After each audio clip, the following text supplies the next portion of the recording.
زمانہ جاہلیت میں قریش مکہ کے نزدیک بڑا محترم دن تھا۔ اس دن وہ خانہ کعبہ پر نیا گلاب ڈالا کرتے تھے۔ قریش مکہ اس دن روزہ بھی رکھا کرتے تھے۔ ہو سکتا ہے کہ حضرت ابراہیم علیہ السلام کی کچھ روایات اس کے بارے میں ان تک پہنچی ہوں اور اس وجہ سے وہ یہ کام کرتے ہیں۔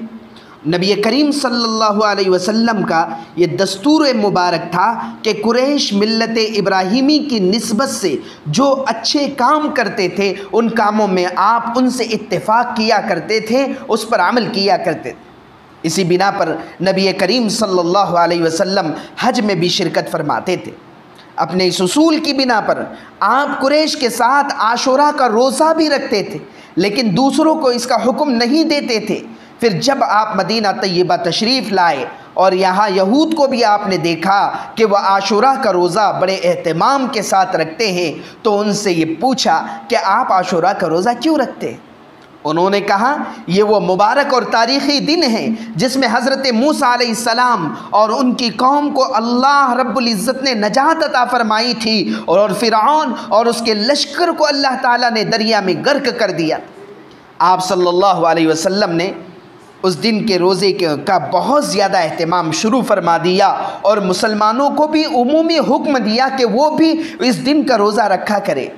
بعض حدیثوں میں ہے کہ آپ صلی اللہ علیہ وسلم نے اس کا ایسا تاکیدی حکم دیا جیسا حکم فرائض اور واجبات کے لیے آپ دیا کرتے تھے۔ نبی کریم صلی اللہ علیہ وسلم نے جو تاکیدی حکم فرمایا ہے اس کے بارے میں ایک راوی حضرت سلمہ بن اکوع رضی اللہ تعالیٰ عنہ فرماتے ہیں کہ رسول اللہ صلی اللہ علیہ وسلم نے یوم عاشوراء کی صبح مدینہ المنورہ کے آس پاس کے ان بستیوں میں جن میں انصار رہتے تھے یہ اطلاع بھجوائی کہ جن لوگوں نے ابھی تک کچھ کھایا نہیں ہے پیا نہیں ہے وہ آج کے دن روزہ رکھ لے، اور جنہوں نے کچھ کھا لیا ہو کسی نے کچھ پی لیا ہو وہ بھی دن کے باقی حصے میں کچھ نہ کھائیں بلکہ روزے داروں کی طرح رہیں۔ بعد میں جب رمضان روزے داروں کی طرح رہے، بعد میں جب رمضان المبارک کے روزے فرض ہوئے تو عاشوراء کے روزے کی فرضیت منسوخ ہو گئی، 10 محرم کے روزے کی فرضیت منسوخ ہو گئی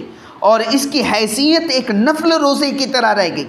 لیکن اس کے بعد بھی رسول اللہ صلی اللہ علیہ وسلم کا یہ معمول گرامی رہا کہ آپ رمضان المبارک کے فرض روزے کے علاوہ نفلی روزوں میں سب سے زیادہ اسی روزے کا اہتمام فرماتے تھے، جیسا کہ حدیث میں آپ کو میں نے بتا دیا کہ اللہ کے نبی بڑے اہتمام کے ساتھ روزہ رکھتے تھے۔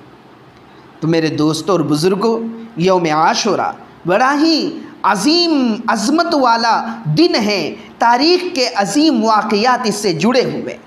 مورخین نے لکھا ہے یوم عاشوراء میں ہی اللہ نے زمین و آسمان کو بنایا، قلم کو بنایا، اور حضرت آدم علیہ السلام کو اللہ نے پیدا کیا، وہ عاشورے کا دن تھا۔ حضرت آدم علیہ السلام کی توبہ قبول ہوئی یوم عاشوراء یعنی 10 محرم کا دن تھا۔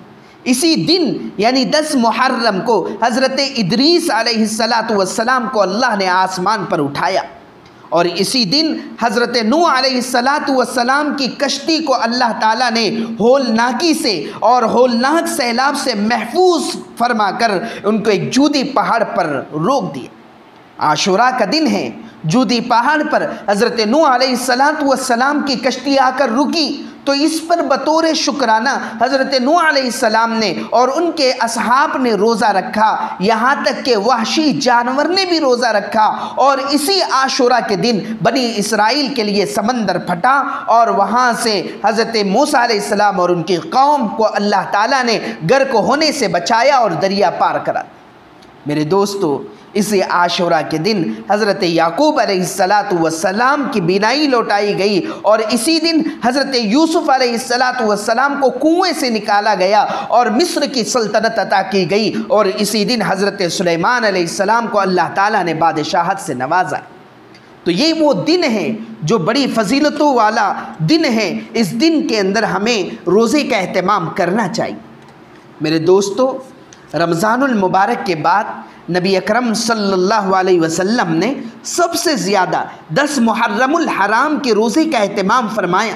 یوم عاشوراء یہ بڑی عظمتوں والا دن ہے، تاریخ کے عظیم واقعات اس سے جڑے ہوئے ہیں، تو ہمیں اور آپ کو چاہیے کہ ان واقعات کے جان لینے کے بعد اور اس کی خصوصیت اور اہمیت کو جان لینے کے بعد اور نبی کریم صلی اللہ علیہ وسلم کا 10 محرم کے اندر بہت زیادہ اہتمام کرنا معلوم ہو جانے کے بعد اب ہمیں چاہیے کہ ہم سب مل کر اس دن روزہ رکھیں، خوب عبادتیں کریں، اللہ کو منائیں۔ جب اللہ کو منائیں گے، روزے رکھیں گے تو انشاءاللہ بہت ساری رحمتیں اور برکتیں ہمیں نصیب ہوں۔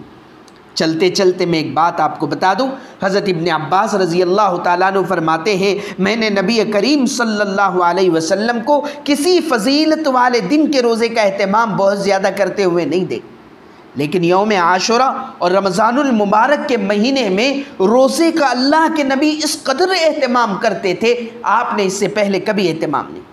مطلب یہ ہے کہ حضرت ابن عباس نے آپ کے طرز عمل سے یہی سمجھا کہ نفل روزوں میں جس قدر اہتمام آپ یوم عاشوراء کے روزوں کا کرتے تھے، اتنا کسی دوسری نفل روزوں کا نہیں کیا کرتے۔ اس لیے ہمیں اور آپ کو چاہیے کہ اس دن ہم روزہ رکھیں۔ اب جب روزہ رکھیں گے، روزے کا ثواب ہے۔ حضرت ابو قتادہ رضی اللہ تعالیٰ عنہ فرماتے ہیں رسول اللہ صلی اللہ علیہ وسلم نے فرمایا مجھے امید ہے کہ عاشورے کے دن کا روزہ گزشتہ سال کے گزرے ہوئے سال کے گناہوں کا کفارہ بن جائے گا۔ ان تمام احادیث سے ظاہر ہو رہا ہے کہ یوم عاشوراء بہت ہی عظمت و احترام والا دن ہے، اس لیے اس دن کی برکات سے بھرپور فائدہ اٹھانا چاہیے۔ آخر میں آپ کو محرم کے مہینے میں کون سے کام کرنا چاہیے، اللہ کے نبی سے کون سے کام ثابت ہے، اس کے متعلق بتانا چاہتا ہوں۔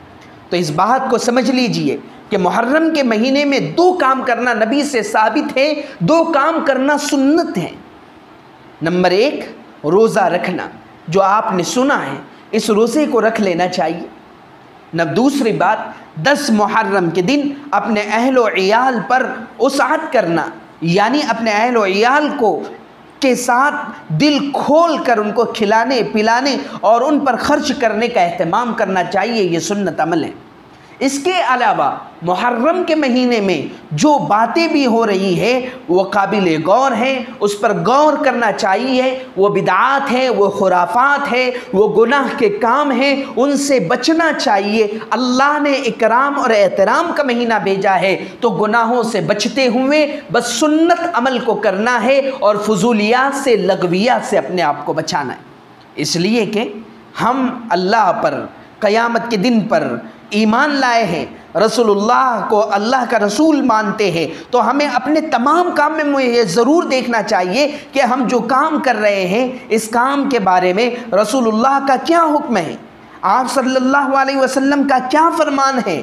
اگر ہم لوگ آپ صلی اللہ علیہ وسلم کے فرمان کے مطابق کام کر رہے ہیں تو انشاءاللہ ہم کامیاب ہوگے، ورنہ ہمارے لیے ناکامی ہوگی۔ اللہ تعالیٰ سے دعا کریں کہ اللہ تعالیٰ اس مہینے کو ہمارے لیے رحمتوں والا برکتوں والا مہینہ بنائے اور ہمیں گناہ سے اور بدعات اور خرافات سے اللہ تعالیٰ بچائیں۔ اللہ تعالیٰ عمل کی توفیق عطا فرمائیں۔ وآخر دعوانا ان الحمد للہ رب العالمین۔